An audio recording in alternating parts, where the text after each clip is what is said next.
Let's make chicken dumplings.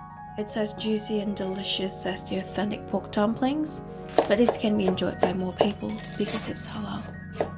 I started by cutting the spring onions and ginger. To make it juicy, I use enough cabbage or wombok, nearly as much as the chicken.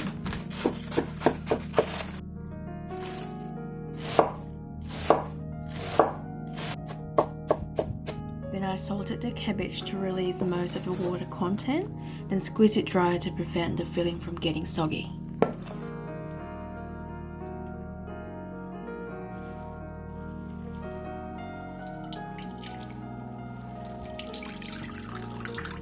Then I combine the cabbage with spring onions, ginger, chicken, sesame oil, soy sauce and black pepper. I use quite a bit of sesame oil so the filling can stay juicy and extra tasty.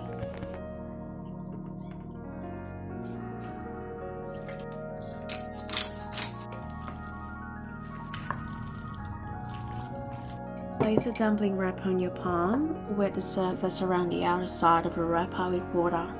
Then place 1 heaped teaspoon of filling in the center. The simple way to fold the dumpling is to fold the wrapper in half and press around the edges to seal.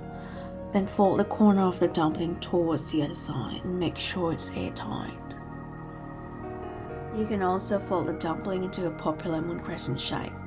Fold the wrapper in half and pinch the center of the meeting point at the top. Make 3 pleats from the center to the left, and then make another 3 pleats from the center to the right. Then press the pleats to make sure it's airtight.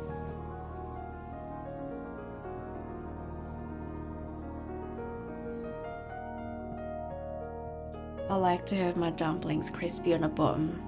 To do this, I pan fry them on a Teflon pan in a bit of cooking oil. Cook for about 2 minutes until the bottom turns golden brown, then add half cup of water. Put the lid on to steam the dumpling. After about 3 minutes, take the lid off and let the water dries out. Cook until the bottom of the dumpling is brown and crispy.